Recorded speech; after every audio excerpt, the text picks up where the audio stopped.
ஆண்டின் பொதுக்காலம் 33ஆம் வாரம் புதன்கிழமை. முதல் வாசகம் மக்கப்பேர் நூலிருந்து வாசகம் 7ஆம் அதிகாரம் 1 மற்றும் 20 முதல் 31 வரை உள்ள இறைவார்த்தைகள்.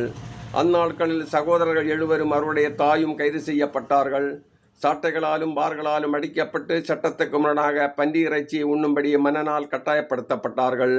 எல்லோருக்கும் மேலாக அவருடைய தாய் மிகவும் போற்றுதற்குரியவர், பெரும் புகழுக்குரியவர். ஒரே நாளில் தம் 7 மைந்தர்களையும் கொல்லப்பட்டதை அவர் கண்ட போதிலும் ஆண்டவர் மீது கொண்டிருந்த நம்பிக்கையால் அவை அனைத்தையும் மிக துணிவோடு தாங்கிக் கொண்டார்.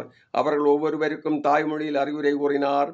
பெருந்தன்மை நிறைந்தவராய் பெண்ணுக்குரிய பண்பையும் ஆணுக்குரிய துணிவையும் இணைந்து அவர்களிடம், நீங்கள் என் வயிற்றில் எவ்வாறு உருவானீர்கள் என நான் அறிவேன். உங்களுக்கு உயிரும் மூச்சும் அளித்தது நான் அல்ல, உங்களுடைய உள்ளுறுப்புகளை ஒன்று சேர்த்ததும் நான் அல்ல.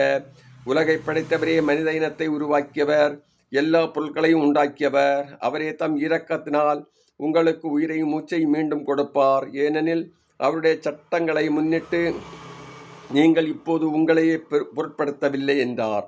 தாம் இகழப்படுவதாக அந்தியோக்கு நினைத்தான். அந்த தாயின் கூற்றில் ஏளனம் இருப்பதாக ஐயுற்றான்.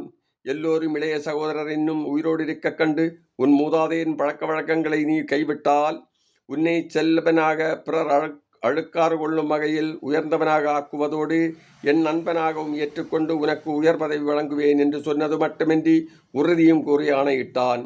அவ்விளைஞர் மன்னனின் சொற்களுக்கு சிறிதும் செவிசாய்க்காதால் அவருடைய தாயை அவன் தன்னிடம் அழைத்து அந்த இளைஞர் தம்மையை காத்து கொள்ளும்படி அறிவுரை கூறுமாறு வேண்டினான்.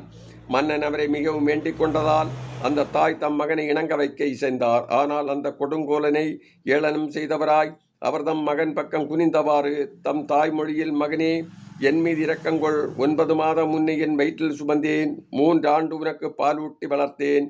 இந்த வயது வரை உன்னை பேணி காத்து வந்துள்ளேன். குழந்தாய், உன்னை நான் வேண்டுவது விண்ணையும் மண்ணையும் பார். அவற்றில் உள்ள அனைத்தையும் உற்று நோக்கு. கடவுள் இவை அனைத்தையும் ஏற்கனவே இருந்தவற்றிலிருந்து உண்டாக்கவில்லை. இவ்வாறே மனித இனமும் தோன்றிற்று என்பதை அறிந்து கொள்வாய்.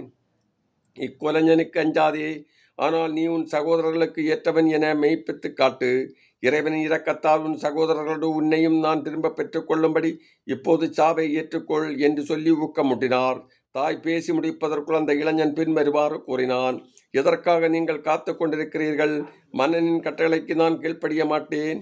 மோசே வழியாக எங்கள் மூதாதையருக்கு கொடுக்கப்பட்ட திருச்சட்டத்தின் கட்டளைகளுக்கே கீழ்ப்படிவேன். எபிரேயருக்கு எதிராக எல்லா வகை துன்பங்களையும் திட்டமிட்ட நீ கடவுளின் கைக்கு தப்ப மாட்டாய் என்றார். இது ஆண்டவர் வழங்கும் அருள்வாக்கு. இறைவா, உமக்கு நன்றி.